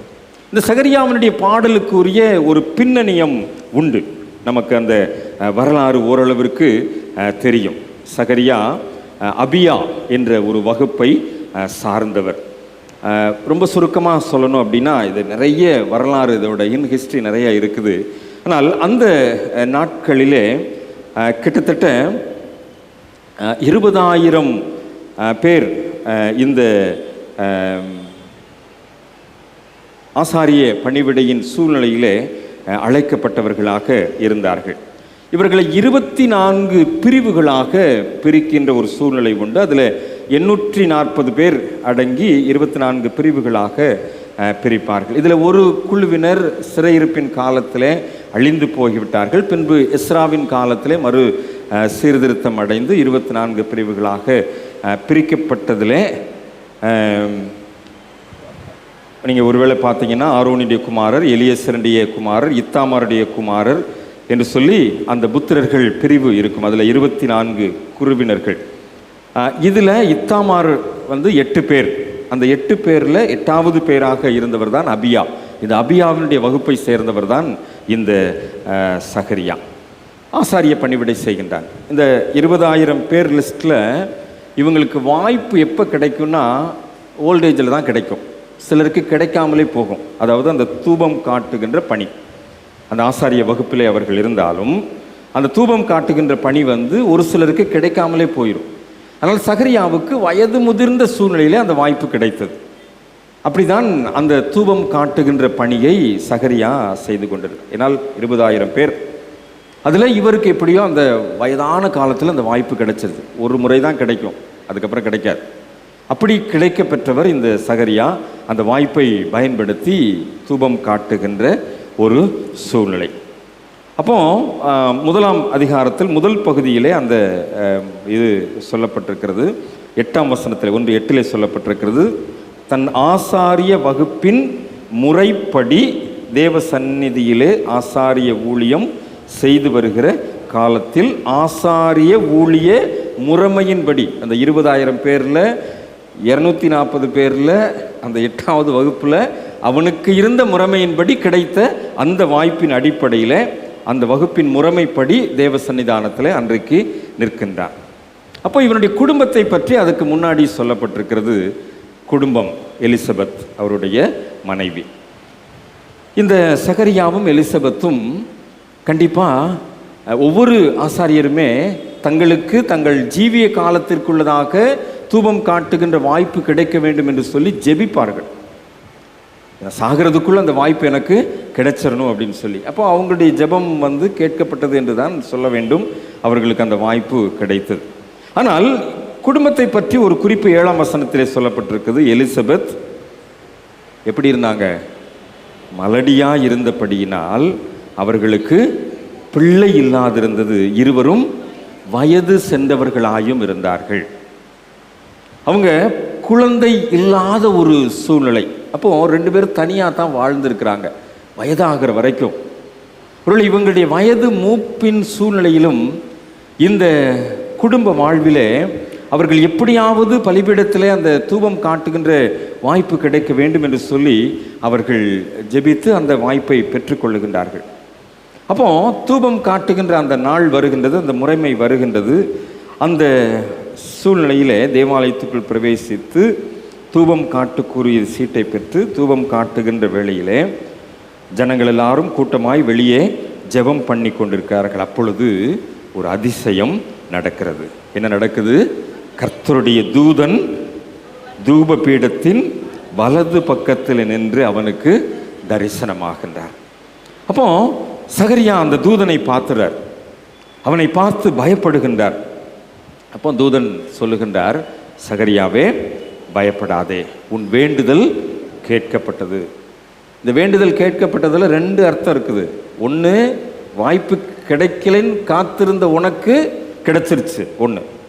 இப்போ இன்னொரு வேண்டுதல், அதுதான் போத். உன் வேண்டுதல் கேட்கப்பட்டது, உன் மனைவியாகிய எலிசபெத் உனக்கு ஒரு குமாரனை பெறுவாள், அவனுக்கு யோவான் என்று பெயரிடுவாயாக, உனக்கு சந்தோஷமும் மகிழ்ச்சியும் உண்டாகும், அவன் பிறப்பு நிமித்தம் அநேகர் சந்தோஷப்படுவார்கள். இந்த சந்தோஷம்ன்ற வார்த்தையும் மகிழ்ச்சின்ற வார்த்தையும் ஒரே அர்த்தத்தை குறிக்கக்கூடியதுதான். ஆனால் அடுத்தடுத்து பயன்படுத்தப்பட்டிருக்கிறது என்று சொன்னால் அந்த வார்த்தை உறுதிப்படுத்தப்பட்டிருக்கிறது என்ற அர்த்தம். வேதத்திலே எங்கெல்லாம் ஒரே அர்த்தம் தரக்கூடிய 2 வார்த்தைகள் அடுத்தடுத்து பயன்படுத்தப்பட்டிருக்கிறதோ அங்கெல்லாம் அந்த வார்த்தை உறுதிப்படுத்தப்பட்டிருக்கிறது. ஆக சகரியாவுக்கு ஒரு உறுதிப்பாடு. என்ன உறுதிப்பாடு? மலடியாயிருந்த எலிசபெத்து குமாரனை பெறப்போகிறாள். இப்போ சகரியாவுக்கு சந்தேகம் வந்துருச்சு. என்ன சந்தேகம்? இது நடக்குமா? இப்படி தாங்க பல நேரத்தில் நம்ம ஆண்டவரை என்ன செஞ்சிடறோம்? சோதிச்சிடறோம். அந்த வார்த்தை நம்மிடத்திலே வருகின்ற போது மாரியும் உறைந்த பனியும் பூமியில் இறங்கி வந்து பூமியை நனைத்து முளை கிளம்பி விதை விதைக்கின்றவனுக்கு பலனை தருகின்றதை போல அந்த வார்த்தை வெறுமையாய் திரும்புவதில்லை என்று தீர்க்கதரிசி திருவுளம் பற்றி இருக்கிறார். ஆனால் இந்த வார்த்தை பல நேரத்திலே நம்மை நோக்கி கடந்து வருகின்ற போது நாம் சந்தேகப்பட்டு விடுகிறோம், நாம் அதைரியப்பட்டு விடுகிறோம். இது நாள் வரைக்கும் நடக்காது, இனிமேலாம் நடக்க போகுது. இவ்வளவு நாள் இல்லை, இனிமேலாம் இப்படி நான் அப்படியே பழகிட்டேன் அப்படின்னு சொல்லி. ஆனால் ஆண்டவர் உங்களுடைய குடும்பத்தை குறித்து உங்களுடைய எதிர்காலத்தை குறித்து திட்டம் தீட்டி இருப்பது அவருடைய வேலை எப்பொழுது வருகின்றதோ அப்பொழுதுதான் அதை நிறைவேற்றுவார். பிதாவானவர் தம்முடைய ஆதீனத்திலே வைத்திருக்கின்ற காலங்களையும் வேலைகளையும் அறிவது நமக்கு அடுத்ததல்ல. அவர் எப்போ நினைக்கிறாரோ அப்பதான் செய்வார். சகரியாவுக்கும் எலிசபெத்துக்கும் வயதானதுக்கு பிற்பாடு தான் அதை செய்ய நினைக்கிறார். இதே தான் பழைய ஏற்பாட்டில் ஆபிரகாமுக்கு செஞ்சார். ஆபிரகாமும் சாராயும் அங்கே வயது முதிர்ந்த சூழ்நிலை. சாராள் சிரிச்சிட்டாங்க, என்னையா அது இப்படி போய் சொல்லிடுறீங்களே, இவ்வளவு வயதான காலத்திலையா? இது சயின்டிஃபிக்கலாக ப்ரூஃப் ஆகுமா? நடக்குமா? நடக்கும். நடந்தது. ஆபிரகாமுக்கு நடந்தது, இங்கே சகரியாவுக்கும் அது நடக்கின்றது. அப்போ நீ சந்தேகப்பட்டில அப்படின்னு சொல்லி ஆண்டவர் என்ன செஞ்சிட்டாரு? சகரியாவோட வாய்க்கு பூட்டு போட்டார். ஓ, நீ வாய் திறந்தா தானே நீ அதைரியமாக பேசுவ, சந்தேகமாக பேசுவ. வாயை கட்டி வச்சுறேன். ஒரு நாள் 2 நாளில் இந்த குழந்தை வயிற்றில் வளர்கிற வரைக்கும் 9 மாதம் வாயை கட்டி வச்சிட்டார். கட்டப்பட்ட வாயோடு தான் இருந்தான். அந்த குழந்தை பிறந்தது. அந்த குழந்தைக்கு பேர் வைப்பதற்கு அவங்க ஆசாரிய முறைமையின்படி அவங்க லிஸ்ட்டு தயார் பண்ணிக்கிட்டு இருக்காங்க. அப்போ தான் சகரியா சைகை காட்டி என்ன செய்கிறாரு? பலகையை வாங்கி யோவான் அப்படின்னு எழுதார். உடனே ஆண்டவர் அந்த கட்டுகளை திறந்தார். அல்லேலூயா. இந்த ஆண்டவருடைய வார்த்தை கடந்து வருகின்ற போது இந்த ஆண்டவருடைய வார்த்தையின் வல்லமை கடந்து வருகின்ற போது எது இயலாதது என்று நாம் நினைக்கின்றோமோ அது இயலும். எது நடக்காது அப்படின்னு நினைக்கிறோமோ அது நடக்கும். எது முடியாதுன்னு நினைக்கிறோமோ அது முடியும். அதுதான் ஆண்டவருடைய வார்த்தையில் இருக்கின்ற வல்லமை. சகரியாவினுடைய குடும்பம் ஆசாரிய முறைமையின்படி அவர்கள் அந்த தகுதியை பெற்றவர்கள் தான். ஆனால் அவர்களுடைய குடும்பத்திலே ஒரு வெறுமை காணப்பட்டது. அவருடைய குடும்பம் பாலைவனமாய் இருந்தது. அவருடைய குடும்பத்திலே ஒரு தனிமை காணப்பட்டது. அவருடைய குடும்பத்திலே ஒரு இயலாமை இருந்தது. எத்தனை நாள் இந்த எலிசபெத் மற்ற குழந்தைகளை பார்த்து கண்ணீர் வடித்திருப்பார்கள். எத்தனை நாள் இந்த எலிசபெத் குழந்தைகளுடைய வளர்ப்பு நிலைமையை குறித்து தனக்கும் இப்படி இல்லையே என்று சொல்லி யோசித்திருப்பார்கள். ஆனால் ஆண்டவருடைய வார்த்தை சொல்லுகின்றது, உங்களுடைய இருப்பு நிலைமைக்கு சவால் விடுகின்ற வார்த்தை இன்றைக்கு உங்களை நோக்கி கடந்து வருகின்றது. நீங்க என்ன நிலைமையில இருக்கிறீங்களோ அந்த நிலைமைக்கு சவால் விடுகின்ற வார்த்தை தான் ஆண்டவருடைய வார்த்தையாய் உங்களை நோக்கி கடந்து வருகிறது. இன்றைக்கு அந்த வார்த்தையை நீங்கள் சரியாய் பெற்றுக்கொள்வீர்கள் என்று சொன்னால் உங்களுடைய வாழ்க்கையில் இருக்கின்ற வெறுமையை மாற்றுவதற்கு, உங்களுடைய வாழ்க்கையில் இருக்கின்ற இயலாமையை மாற்றுவதற்கு, உங்களுடைய வாழ்க்கையில் இருக்கின்ற தனிமையை மாற்றுவதற்கு இந்த ஆண்டவர் வல்லமையுள்ளவர் என்பதிலே சந்தேகமில்லை. அந்த வல்லமையுடையவர் மகிமையானவைகளை செய்தார் என்பதுதான் மரியாளின் பாடலில் வெளிப்படுகின்ற ஒரு மிகப்பெரிய வார்த்தை. இந்த வார்த்தை அன்றைக்கு சகரியாவை நோக்கி கடந்து வந்தது உண்மை. அதே வார்த்தை ஜீவனுள்ள வார்த்தையாய் இன்றைக்கும் நம்முடைய வெறுமையான நிலைமையை நோக்கி கடந்து வருவது உண்மை. இன்றைக்கும் நம்முடைய வார்த்தையின் அந்த ஆழத்தை நாம் புரிந்து கொள்ளுகின்ற போது அந்த வார்த்தையின் வல்லமை அன்றைக்கு சகரியா எலிசபெத்திற்கு அற்புதம் செய்ததைப் போல இன்றைக்கு நம்முடைய குடும்பத்திலே அற்புதம் செய்யும் என்பதிலே சந்தேகமில்லை. காரணம், the God's word challenges the status quo. அதை சேலஞ்ச் பண்ணுதுங்க. இன்றைக்கு உங்களுடைய ஸ்டேட்டஸ் கோவை சேலஞ்ச் பண்றதுதான் the word of God. இன்றைக்கு நம்முடைய இருப்பு நிலைமையை சவால் விடுவதுதான் ஆண்டவருடைய வார்த்தை. இன்றைக்கு நீ தனிமையா இருக்கிறீல, ஆண்டவருடைய வார்த்தை சவால் விடுது, நீ தனிமையா இல்ல. இன்றைக்கு நீ கஷ்டத்தோடு இருக்கிறல, ஆண்டவருடைய வார்த்தை சவால் விடுகிறது, நீ கஷ்டப்படுவதில்லை. இன்றைக்கு நீ வெறுமையா இருக்கிறல, ஆண்டவருடைய வார்த்தை கடந்து வருகின்றது, நீ வெறுமையா இருப்பதில்லை. உன்னுடைய பாலைவனத்தை சோலைவனமாய் மாற்றும்படியாய், உன்னுடைய துக்கத்தை சந்தோஷமாய் மாற்றும்படியாய், உன்னுடைய தனிமையை களிப்பாயாய், உன்னுடைய வேதனையை களிப்பாய் மாற்றும்படியாய் இந்த வார்த்தை கடந்து வருகின்றது என்பதை நாம் மறந்து போக வேண்டாம். இதை அனுபவித்தவர் அன்றைக்கு ஆசாரிய முறைமையின்படி பிறந்து வளர்ந்த சகரியாவினுடைய குடும்பம். இன்னைக்கு குடும்பமாய் அமர்ந்திருக்கின்றோம். குடும்பமாய் அமர்ந்து ஆண்டவருடைய வார்த்தைகளை தியானித்துக் கொண்டிருக்கின்றோம். அதனாலதான் முதல்லையே உங்களுடைய கரங்களை பிடிச்சு நீங்க ஜெபம் பண்ணுங்கன்னு சொன்னேன். இந்த வார்த்தை கடந்து வருகின்ற போது நம்முடைய குடும்பத்தில் அது அப்படியே நடக்கும்.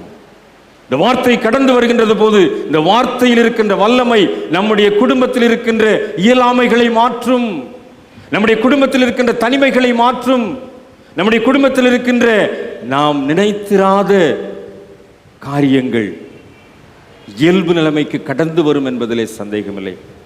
பிரச்சனைகளோடு போராட்டங்களோடு இன்றைக்கு நாம் வாழ்ந்து கொண்டிருக்கிறோம். தனிமையிலே வெறுமையிலே வாழ்ந்து கொண்டிருக்கிறோம்.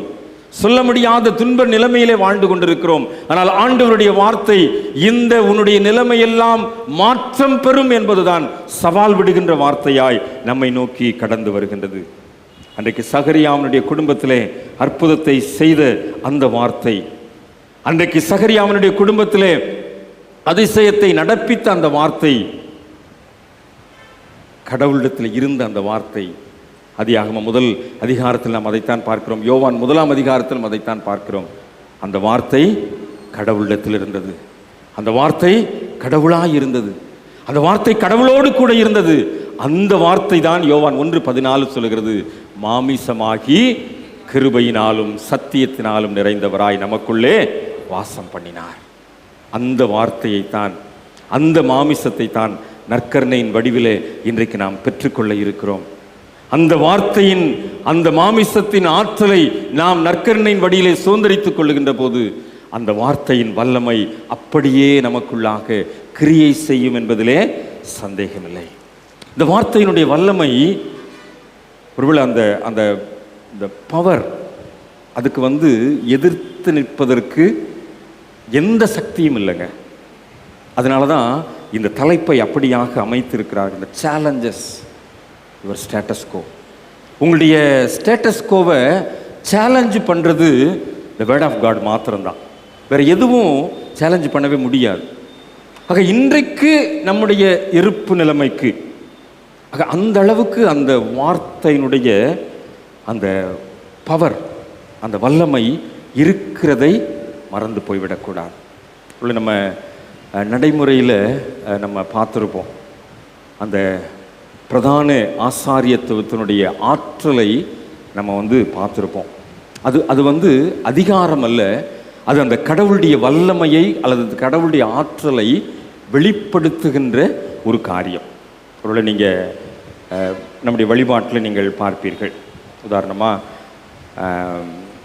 பாடகர் குழு பவனியாக வருகின்ற போது பாடகர் குழுவினர் முன்னாடி வருவாங்க, பின்னாடி பயிற்சி மாணவர்கள் வருவாங்க, அதுக்கு பின்னாடி ஆயர்கள் வருவாங்க. கடைசியாக வர்றது யார் வருவா? அதிலே நீங்கள் தெரிஞ்சுக்கலாம், யார் கடைசியாக வர்றாங்களோ அவங்க தான் அன்னைக்கு அப்பம் பிட்குதல் பகுதியை நடத்துவாங்க. த சீஃப் ப்ரீஸ்ட் தான் கடைசியாக வருவாங்க. ஸோ அவங்க தான் உள்ளே சில பாரம்பரியத்தின் அடிப்படையில் முதல்ல பலிபீடத்துக்கு போவாங்க. அந்த பாரம்பரியமே இன்றைக்கும் நம்முடைய ஆலயத்தில் நிறைவேற்றப்படுகிறது. த சீஃப் ப்ரீஸ்ட் யார் அப்பம் பிட்குதல் பகுதியை நிறைவேற்றாங்களோ அவங்க தான் பலிபீடத்திற்குள்ளே முதல்ல நுழைவாங்க. ஸோ நுழைந்து அதற்கு பிற்பாடு மற்றவர்கள் உள்ளே நுழைவார்கள். ஸோ அவங்க தான் அப்சல்யூஷன் கொடுக்கணும். பாவ அறிக்கை மக்கள் செய்த பிற்பாடு அந்த பாவத்தை மன்னிக்கின்ற அந்த இது மனிதன் மூலமாக வெளிப்படுகின்ற வார்த்தை அல்ல, அதிகாரத்தினால் வெளிப்படுகின்ற வார்த்தை அல்ல, இதுதான் அந்த கடவுளுடைய வார்த்தையில் இருக்கிற அந்த வல்லமை. ஆக அந்த சீஃப் ப்ரீஸ்ட் தான் என்ன செய்வாங்க, அங்கே அந்த பாவத்தை மன்னிக்கின்ற வசனங்களை வாசித்து அந்த பாவ விமோசனத்தை அறிவிப்பார்கள். இன்னும் ஆங்கிலிக்கன் சர்ச்சில் இன்னும் ரொம்ப அது ட்ரெடிஷ்னலாக இருக்கும். ஆனால் நம்முடைய ஆலயங்கள்லையும் அதை நாம் கடைப்பிடிக்கின்றோம். ஒருவேளை இன்றைக்கு சீஃப் ப்ரீஸ்ட் நான் அப்படின்னா, இதே இடத்துல பேராயர் வருகின்ற போது அவங்க அந்த சீஃப் ப்ரீஸ்டாக இருப்பாங்க, அவங்க அந்த பொறுப்பை எடுத்துக்கொள்வார்கள். ஆக அந்த சீஃப் ப்ரீஸ்ட் தான் கடைசி ஆசீர்வாதத்தை சொல்லுவாங்க. அந்த கடைசி ஆசீர்வாதம் சொல்லுவது என்பது அந்த பிரதான ஆசாரியன் ஆசீர்வதித்து அனுப்புகின்ற ஒரு அடையாளம். இது இந்த பவர் கிடையாது. அந்த பவர்னா இந்த அத்தாரிட்டி என்கின்ற சூழ்நிலையில் இது இந்த வேர்ட் ஆஃப் காட்லேருந்து வருகின்ற அந்த பவர், இந்த கடவுளுடைய வல்லமை இப்படியாக வெளிப்படுகின்றதை நாம் புரிந்து கொள்கிறோம். இந்த மீட்டிங்ஸ் நடக்கும்போது, கமிட்டிஸ் நடக்கும்போது அந்த இது பதிவு செய்வோம், மினிட்ஸ் பதிவு செய்வோம். அந்த மினிட்ஸ் பதிவு செய்துட்டு கடைசியில் முடிக்கும்போது கடைசி ஜெபம் ஆசீர்வாதத்தோடு அந்த கூட்டம் முடிந்ததாக பதிவு செய்வோம். அப்போ முடியும் போது அந்த closing prayer offered by so and so அப்படின்னு போட்டுட்டு பொதுவாக பேராயத்தில் என்ன செய்வோம் அப்படின்னு சொன்னால், the benediction pronounced by the reverend bishop அப்படிங்கிற வார்த்தையை போடுவோம். அது என்ன அர்த்தம் அப்படின்னா, அந்த ப்ரொனவுன்ஸ்டு பை ரிவியர்ட் பிஷப் அப்படின்னா அதுக்கு மேலே யாரும் பேசக்கூடாது அப்படிங்கிறதான். அந்த ப்ரொனவுன்ஸ் அந்த பிஷப்புக்கு தான் அந்த அத்தாரிட்டி இருக்குது. அவர் ப்ரொனவுன்ஸ் பண்ணிட்டார் அப்படின்னா அதுக்கு மேலே no more argument, no more words. So அதுதான் நம்முடைய ஆசாரியத்துவ முறைமையில் சொல்லப்படுகின்ற ஒரு காரியம்.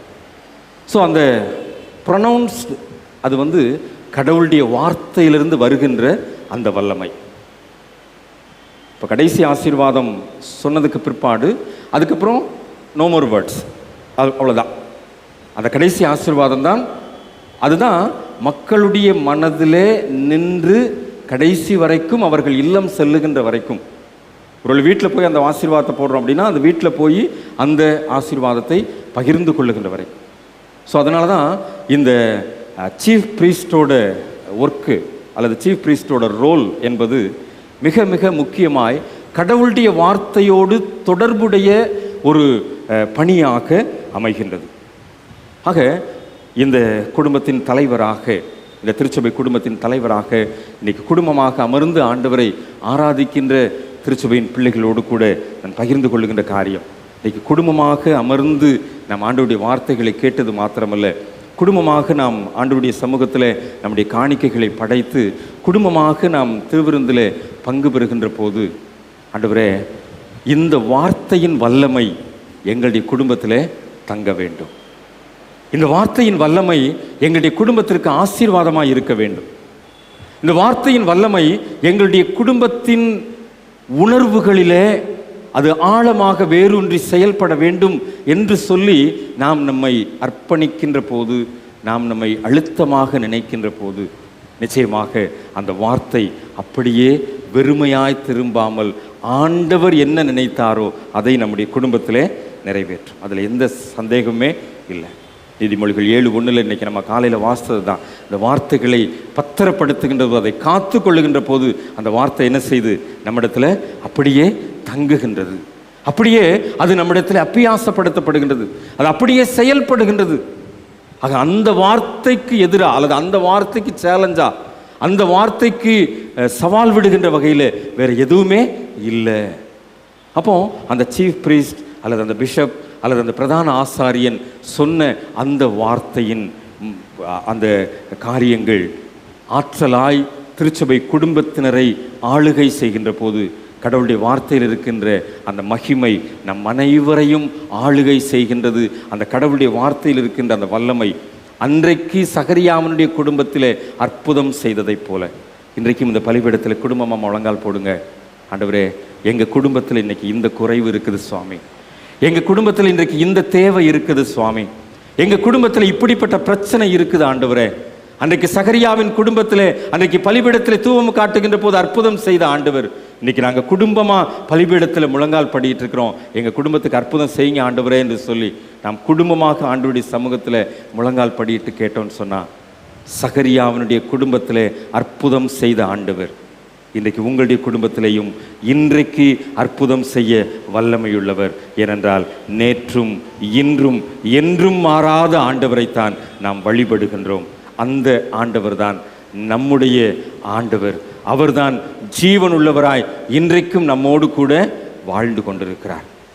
ஒருவேளை இன்றைக்கு குடும்பமாக ஆண்டவரை ஆராதிக்கின்ற போது, குடும்பமாக ஆண்டவருடைய சமூகத்தில் செலவிடுகின்ற போது, குடும்பமாக ஆண்டவருடைய சமூகத்தில் பலிபீடத்தில் ஆண்டவருடைய சாக்கிரமத்தை நாம் பெற்றுக்கொள்ளுகின்ற போது, அந்த குடும்பத்தில் ஒரு மகிழ்ச்சியை, அந்த குடும்பத்தில் ஒரு சந்தோஷத்தை, அந்த குடும்பத்தில் ஒரு சமாதானத்தை ஆண்டவர் கொடுப்பார். அதில் எந்த விதமான சந்தேகம் இல்லை. நம்ம எல்லாருக்கும் தெரிந்த பாடல், சேர்ந்து பாடலாமா? இயேசுவின் குடும்பம் ஒன்று உண்டு, அன்பு நிறைந்திடும் இடம் உண்டு. அந்த குடும்பத்தில் பிரச்சனை இல்லை, அந்த குடும்பத்தில் போராட்டம் இல்லை, அந்த குடும்பத்தில் தோல்வி இல்லை, அந்த குடும்பத்தில் சண்டை சச்சரவுகள் இல்லை, அந்த குடும்பத்தில் வியாதி இல்லை, அந்த குடும்பத்தில் வறுமை இல்லை, அந்த குடும்பத்தில் போராட்டங்கள் இல்லை. இயேசுவின் குடும்பத்தில் என்ன உண்டு? சந்தோஷம் உண்டு. இயேசுவின் குடும்பத்தில் சமாதானம் உண்டு. சேர்ந்து பாடலாமா? இயேசுவின் குடும்பம் ஒன்று உண்டு, அன்பு நிறைந்திடும் இடம் உண்டு. இயேசுவின் குடும்பம் ஒன்று உண்டு, அன்பு நிறைந்திடும் இடம் உண்டு. இன்பமுண்டு, சமாதானம் உண்டு, வெற்றி உண்டு, துதி பாடல் உண்டு. இன்பமுண்டு, சமாதானம் உண்டு, வெற்றி உண்டு, துதி பாடல் உண்டு. ராஜாதி ராஜா இயேசு என்றென்றும் ஆண்டிடுவார். ராஜாதி ராஜா இயேசு என்றென்றும் ஆண்டிடுவார். இயேசுவின் குடும்பம் ஒன்று உண்டு, அன்பு நிறைந்திடும் இடம் உண்டு. இயேசுவின் குடும்பம் ஒன்று உண்டு, உண்டு, அன்பு நிறைந்திடும் இடம் உண்டு. வியாதி இல்லை அங்கு, வறுமை இல்லை, கடன்கள் இல்லை அங்கு, தோல்வி இல்லை. வியாதி இல்லை அங்கு, வறுமை இல்லை, கடன்கள் இல்லை அங்கு, தோல்வி இல்லை.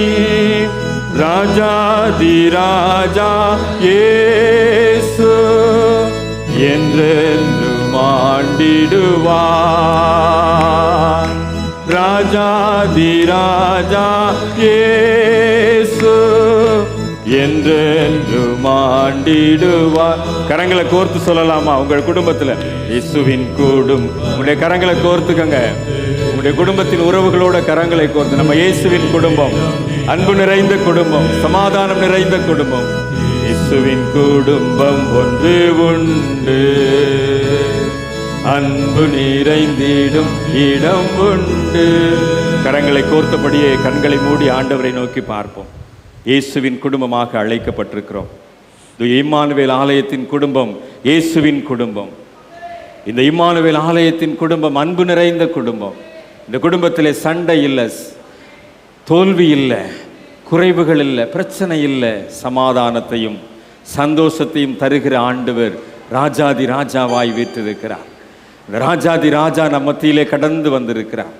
குடும்ப உறவுகளோடு கைகளை கோர்த்த நிலைமையிலே இன்றைக்கு நாம் பெற்றுக்கொண்ட வார்த்தை, அன்றைக்கு சகரியாவின் குடும்பத்திலே செய்த அற்புதத்தை இன்றைக்கு நம்முடைய குடும்பங்களிலே செய்யும்படியாக ஆண்டவர் வார்த்தையாய் நம் மத்தியிலே கடந்து வந்திருக்கிறார். அவருடைய வார்த்தையின் வல்லமை நம்மை ஒவ்வொருவரையும் சந்திக்கின்ற ஒரு நேரம். ஆண்டவரே, நான் வெறுமையோடு கூட வந்திருக்கிறேன் சுவாமி, தனிமையாய் வந்திருக்கிறேன் ஆண்டவரே, தோல்வியோடு கூட வந்திருக்கிறேன் சுவாமி. எங்களுடைய குடும்பத்திலே கடன் பாரத்தோடு நாங்கள் வாழ்ந்து கொண்டிருக்கிறோம். அன்றாடம் பொருளாதார பிரச்சனையிலே சிக்கி தவித்து கொண்டிருக்கிறோம். எங்களுடைய குடும்பத்திலே சொல்ல முடியாத பிரச்சனை, எங்களுடைய குடும்பத்திலே சொல்ல முடியாத வேதனை, எங்களுடைய குடும்பத்திலே தோல்விகள், எங்களுடைய குடும்பத்திலே நாங்கள் சொல்ல முடியாத கண்ணீரின் பள்ளத்தாக்குகள். இன்றைக்கு உங்களுடைய குடும்பத்திலே ஆண்டவருடைய வார்த்தை கடந்து வருகின்றது. இன்றைக்கு உங்களுடைய குடும்பத்தை நோக்கி ஆண்டவருடைய வார்த்தை கடந்து வருகின்றது. சகரியாவின் குடும்பத்திற்கு செய்த அதே அற்புதம் இன்றைக்கு பலிபீடத்திலே ஜெபிக்கின்ற போது உங்களுடைய குடும்பத்திலேயும் நிறைவேறும் என்பதிலே சந்தேகமில்லை. இன்றைக்கு உங்களுடைய குடும்பத்திலேயும் அதே அற்புதம் நடக்கும் என்பதிலே சந்தேகமில்லை. மலடியை பிள்ளை தாட்சியாய் மாற்றினது உண்மை என்று சொன்னால், வயது முதிர்ந்த சூழ்நிலையிலே எலிசபெத்து குழந்தையை ஏந்தினது உண்மை என்று சொன்னால், இன்றைக்கும் வெறுமையாய் வந்திருக்கின்ற பாத்திரங்களை, இன்றைக்கும் காலியாய் இருக்கின்ற பாத்திரங்களை ஆண்டவர் நிரம்பி வழிவதற்கும் பொங்கி வழிவதற்கும் கிருபை செய்ய போகின்றார். அவருடைய வார்த்தை அதைத்தான் இன்றைக்கு சொல்லுகின்றது. அந்த வார்த்தை இன்றைக்கு நம்மை நோக்கி கடந்து வந்திருக்கின்றது. அன்பின் ஆண்டவரே, உடைய வார்த்தைக்காக நன்றி செலுத்துகிறோம் சுவாமி. இன்னைக்கு வெறுமையாய் வந்திருக்கிறோம், தனிமையாய் அமர்ந்திருக்கிறோம், வேதனையோடு கூட, கண்ணீரோடு கூட, கவலையோடு கூட வாழ்ந்து கொண்டிருக்கின்றோம்.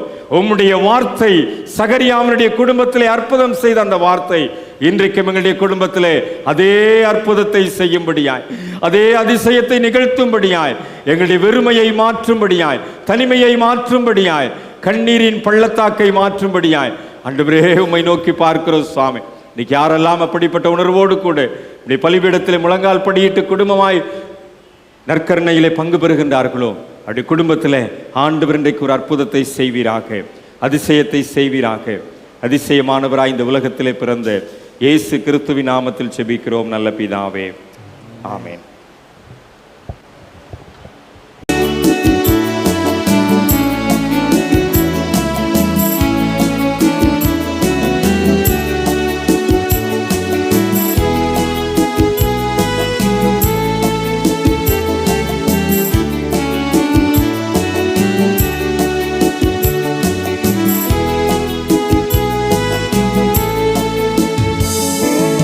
என்னையும் என் வீட்டை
சிறப்பு பாடல் பாடுகின்ற போது குடும்பமாக முன்வந்து உங்களுடைய தோத்திர காணிக்கையை செலுத்த வரும்படி அன்போடு கூட அழைக்கிறேன். குடும்பமாக காணிக்கை படைத்த நாம் நம்மையும் நம்முடைய பொதுவான காணிக்கைகளையும் ஆண்டவருடைய சமூகத்தில் அர்ப்பணிக்கும் வண்ணமாக நாம் அனைவரும் எழுந்து நின்று 35வது கீர்த்தனை பாடுவோம்.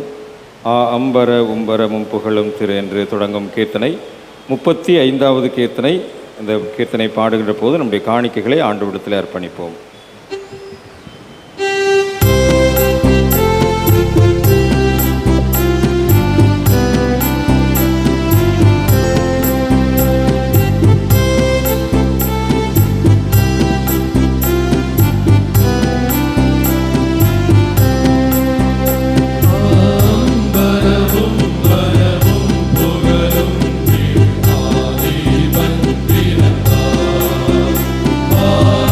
But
தானிய ஜெபத்தை ஏறெடுப்போம்.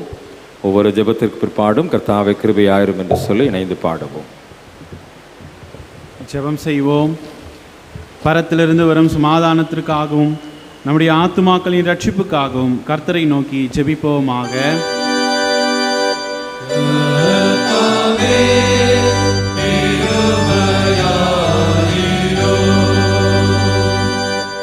அகில உலக சமாதானத்திற்காகவும் கடவுளுடைய பரிசுத்த சபைகளின் நல்வாழ்வுக்காகவும் அவைகளின் ஒருமைப்பாட்டுக்காகவும் கர்த்தரை நோக்கி ஜெபிப்போமாக.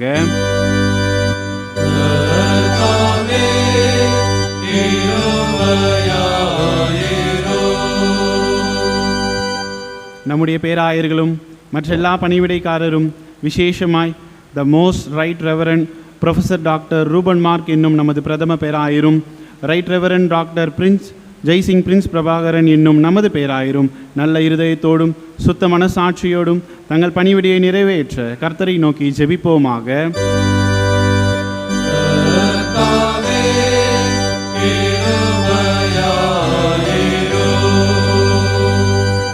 நமது தேசத்தின் அதிபதிகளுக்காகவும் அதிகாரம் வகிப்பவர் எல்லாருக்காகவும் கர்த்தரை நோக்கி ஜெபிப்போமாக.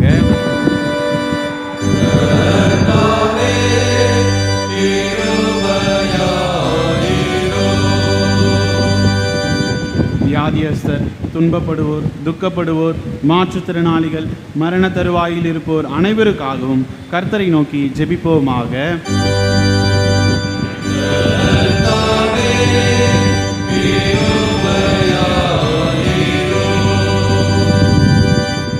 ஏழைகள், பட்டினியாயிருப்போர், ஆதரவற்றோர், விதவைகள், உபத்திரவப்படுவோர் அனைவருக்காகவும் கர்த்தரை நோக்கி ஜெபிப்போமாக.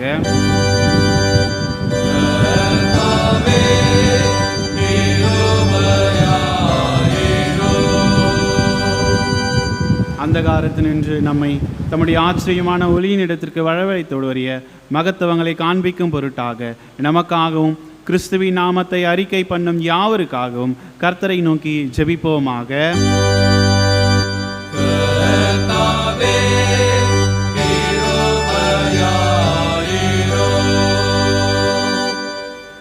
சர்வ வல்லமையுள்ள கடவுளே, சகல ஞானத்துக்கும் காரணரே, நாங்கள் வேண்டிக் கொள்வதற்கு முன் எங்கள் அவசியங்கள் உமக்கு தெரியும். நாங்கள் அறியாமல் கேட்கிறோம் என்பதும் உமக்கு தெரியும். தேவரீர் எங்கள் பலவீனங்களை பார்த்து இறங்கி நாங்கள் எங்கள் அபாத்திரத்தின் நிமித்தம் துணிந்து கேட்கக்கூடாதவைகளையும் எங்கள் குருட்டாட்டத்தின் நிமித்தம் கேட்க தெரியாதவைகளையும் உம்முடைய குமாரனும் எங்கள் கர்த்தருமாகிய இயேசு கிறிஸ்துவின் புண்ணியங்களின் நிமித்தம் எங்களுக்கு அனுகிரகித்தருளும்.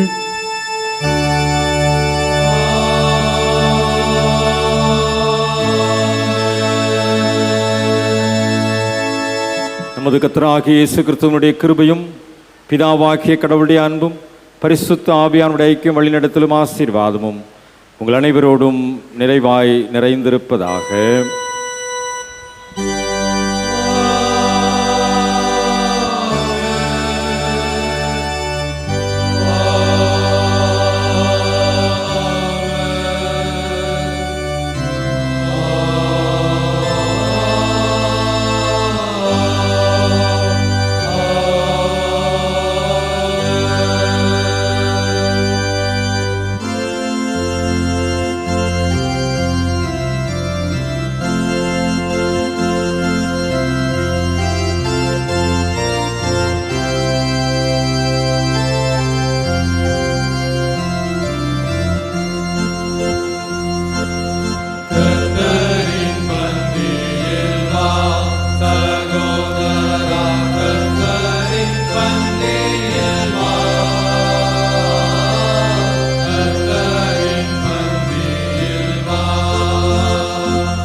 அப்பம் பிற்குதல் பகுதிக்காக அனைவரும் எழுந்து நிற்போம்.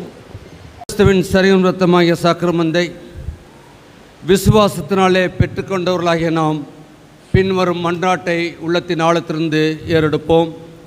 சர்வ வல்லமையுள்ள கடவுளே, பரமபிதாவே, உமது நேசகுமாரனும் எங்கள் ஆண்டவருமாகிய இயேசு கிறிஸ்துவுக்குள் எங்களை முதல் பிள்ளையாக ஏற்றுக்கொண்டு நானாக போஷித்திருக்கிறேன். எங்கள் பாவங்களை மன்னித்து நித்திய ஜீவனுக்கு வாக்கு பண்ணியிருக்கிறீர். அளவிடப்படாத நன்மைக்காகவும் ஸ்தோத்திரிக்கிறோம். சரீரம் ஆத்மாவை எங்களை பரிசும் ஜீவனுள்ள பலியாகவும் ஒப்புக் கொடுக்கிறோம். இதுவே நாங்கள் செய்த ஆராதனை. நாங்கள் இந்த பிரபஞ்சத்தை தெரியாமல் தேவனுடைய நன்மையும் பரிபூர்ணமான சுத்தம் நமக்கு பரிசுத்ததாக எங்கள் மனம் மறுபடி எங்களுக்கு அருள்புரியும். கடைசியில் நாங்கள் ஸ்பஷ்டமான அனைவரோடும் நித்திய ராஜ்யத்தின் ஆனத்தை அடையத்தக்கதாக இவ்வுலகத்திலே முக்கியப்படி நடக்க எங்கள் கிருபை செய்யும். உம்மோடும் பரிசுத்தாவியோடும் ஒரே கடவுளாய் சதா காலம் ஜீவித்த அரசாளுகிற எங்கள் ஆண்டவர் இயேசு கிறிஸ்துவாய் வேண்டிக் கொள்கிறோம். ஆமென்.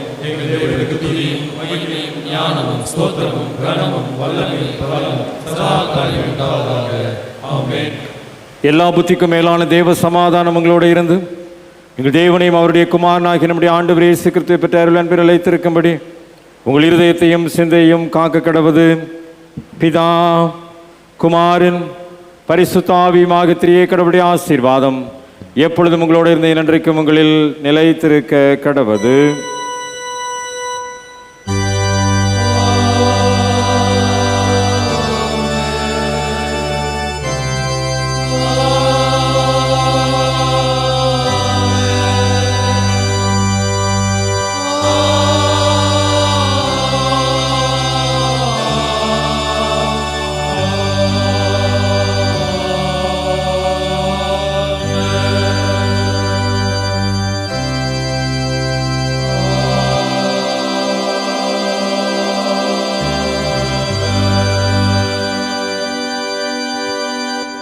வழிபாட்டின் நிறைவு பவனி பாடலாக 34வது கீர்த்தனை இவர் ஆராரோ இந்த அவனியோர் மாதிடமே என்ற கீர்த்தனையில் 1ஆம் சரணம் 5ஆம் சரணம் பாடி வழிபாட்டை நிறைவு செய்வோம்.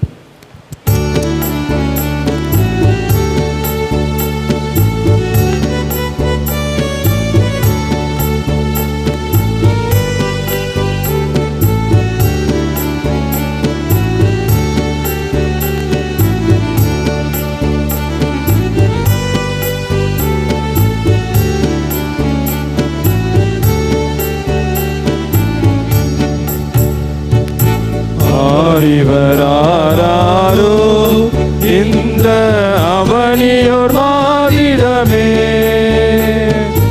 ஆனிடை குடிலிடை மோனமாய் உதித்த இவர் புத பாலகனா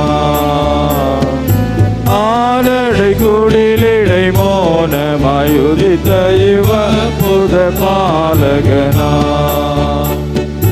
பாடுவாகும் முன்னே இருந்த பரம்பொருள் தான் இவரோ சீருடன் புவிவான் அவை பொருள் யாவன் தேர்த்தித்த மாவலரோ சீருடன் புவிவான் அனைத்தொருள் யாவன் தேர்த்தித்த மாவலரோ ஜீவனின் அப்பமுதார் தாகம் தேனிடும் வானமுதார் ஆவலாய் ஏழைகள் அடைந்திடும் படைக்கல் மாணவ இவதானோ ஆவலாய் ஏழைகள் அடைந்திடும் படைக்கல மாணவ இவதானோ. சகரியா எலிசபெத்தினுடைய குடும்பத்தில் அற்புதம் செய்த அன்பின் ஆண்டவரே, இன்றைக்கு நாங்களும் குடும்பமாய் அமர்ந்து குடும்பமாய் காணிக்கை செலுத்தி குடும்பமாய் திருவிருந்திலே பங்கு பெற்றிருக்கிறோம். பலிபீடத்தில் சகரியா பெற்றுக்கொண்ட அதே ஆசீர்வாதம், அதே கிருபைகள், நன்மைகள் இன்றைக்கு எங்களுடைய குடும்பங்களிலேயும் பலிபீடத்திற்கு வந்து சென்ற எங்களுக்கு கிடைக்க வேண்டும் என்று நாங்கள் மன்றாடுகிறோம். அப்படிப்பட்ட ஆசீர்வாதத்தோடு இந்த வருகையின் 2வது ஞாயிற்றுக்கிழமை வழிபாட்டிலே பங்கு பெற்றவர்களாய், வார்த்தையாய் இந்த உலகத்தில் வந்த ஆண்டவருடைய சரத்தையும் இரத்தத்தையும் பெற்றுக்கொண்டவர்களாய் இந்த உலகத்திற்குள் புறப்பட்டு செல்கிறோம். எங்களோடு கூட வாரும், எங்களை வழிநடத்தும், பலப்படுத்தும். வார்த்தையாய் இந்த உலகத்தில் வந்த இயேசுவின் வழியாய் ஜெபிக்கிறோம் நல்ல பிதாவே, ஆமென். என் ஆத்துமாவே கர்த்தரை ஸ்தோத்திரி, என் முழு உள்ளமேடி பரிசுத்த நாமத்தை ஸ்தோத்திரி. என் ஆத்துமாவே கர்த்தரை ஸ்தோத்திரி, அவர் செய்த சகல உபகாரங்களையும் மறவாதே. ஆமென். கர்த்தர் உங்களோடு இருப்பாராக. தெய்வ சமாதானத்தோടെ சென்று வாருங்கள். கர்த்தருடைய நாமத்தினாலே ஆமென். ஆமென்.